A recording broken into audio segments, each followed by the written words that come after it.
Welcome to the deep dive. We cut through the noise, aiming to get you well informed, fast. Today we're plunging into, well, a truly remarkable document. It's titled Evidence Log of Crimes Committed, and it was compiled by Graham Wilkins of Capstone Estates Limited. Now, as we unpack this, it's really crucial you remember we're examining Graham Wilkins's account and his interpretations of events, right? All is compiled in this document. Our role here is to understand the narrative he presents, not to validate the allegations themselves. Exactly. Yeah. Our mission today is basically to examine this very detailed log. We want to understand the patterns of his communication attempts, what happened with them, their outcomes, and crucially, the author's own pretty consistent interpretations of all these events. The log broadly alleges, and I'm quoting here, crimes committed by persons unknown, suspectedly working within different governments against the interests of those governments as an organized criminal and terrorist organization. Wow. Okay. It's quite the framework he's built there. Right. Okay, so let's unpack how this narrative actually unfolds in the log. It kicks off, you said, March 2022. Wilkins starts trying to email, well, a really wide array of entities. We're talking the UK Electoral Commission, the Commonwealth of Nations, even the House of Saud. And what's interesting in these early attempts is that some of the non-delivery reports gave reasons like invalid recipient or maybe no mailbox by that name. Okay. And the log itself sometimes notes these were actually down to Capstone Estates Limited's own errors. Things like an incorrectly inputted email address or maybe setting to a new reply address. Right. So that kind of suggests the email system itself was, well, functioning as expected in those specific instances. Human error, basically. Exactly. But then things change. Right? Oh, yeah. What's fascinating here is the really stark shift that seems to happen from March 2023 onwards. At this point, loads of email non-delivery reports start coming back. These are emails to like the UK National Crime Agency, the Transport for London Pension Fund, even UK political figures like Keir Starmer, Jeremy Corbyn, and his personal contacts too. And they frequently cite this exact same reason. SNCP error from remote server.reason, 550 full, 5.7.1, service unavailable, client host IP address blocked using Spamhaus. Spamhaus. So for people who might not know, what is Spamhaus? Right. So Spamhaus is a pretty well-respected international anti-spam organization. They compile these lists of IP addresses and domains that are known for sending unsolicited or, problematic emails. Getting flagged by them often means your messages just get filtered out and they might not even reach the recipient's inbox. Okay, so it's a technical block, essentially. It is. But Wilkins' log consistently interprets these specific Spamhaus blocks quite differently. He sees them as obstruction of justice or, more broadly, as evidence of a conspiracy. Right. So given these communication patterns, this shift, what does the sheer breadth of who Wilkins was trying to contact tell us about how he saw the problem?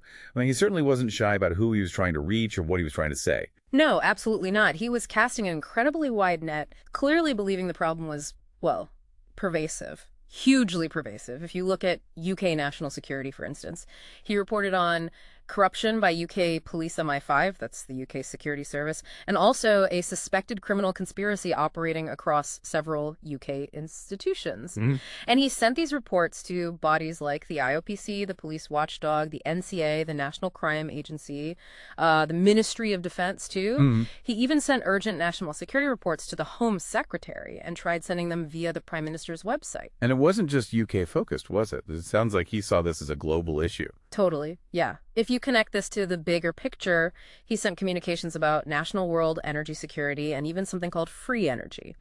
These went to NATO, Russian, Chinese, Japanese, Australian, Thai, and Israeli military and defense ministries. Wow. Plus international media outlets, various political figures, unions across Europe, the USA. And specific U.S. concerns, too. Yes. For the U.S. specifically, messages went to agencies like SCOTUS, the Supreme Court, the U.S. Secret Service, Department of Homeland Security, CIA, that's the cyber agency, the FBI.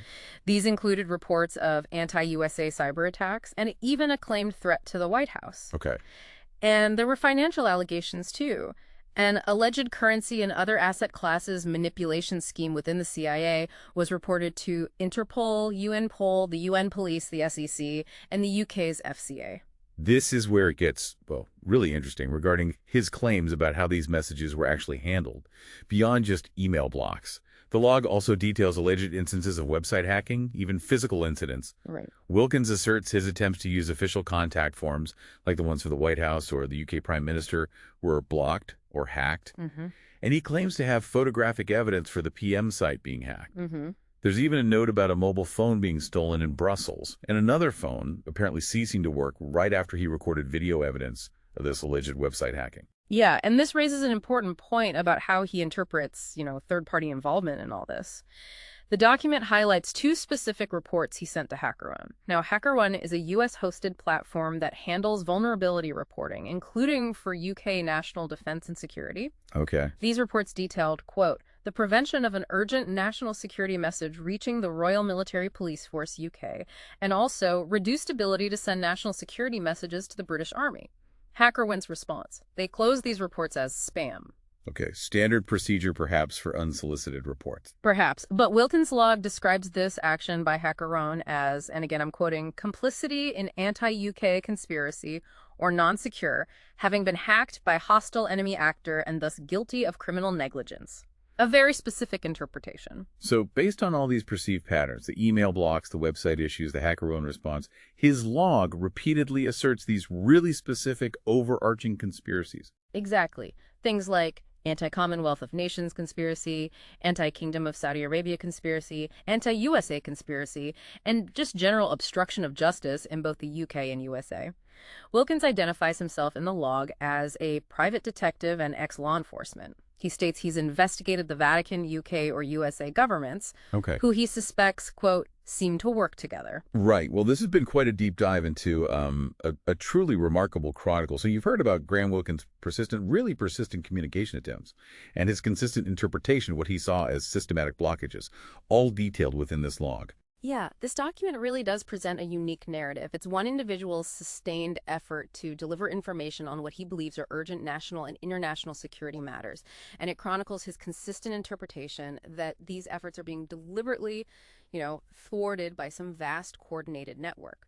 Ultimately, this log serves as, well, maybe a powerful testament to the human mind's capacity to find patterns, maybe, and to interpret complex, sometimes ambiguous events through the lens of a deeply held belief. It certainly raises fascinating questions for all of us, about information flow, belief, and perceived obstruction in our very interconnected world today.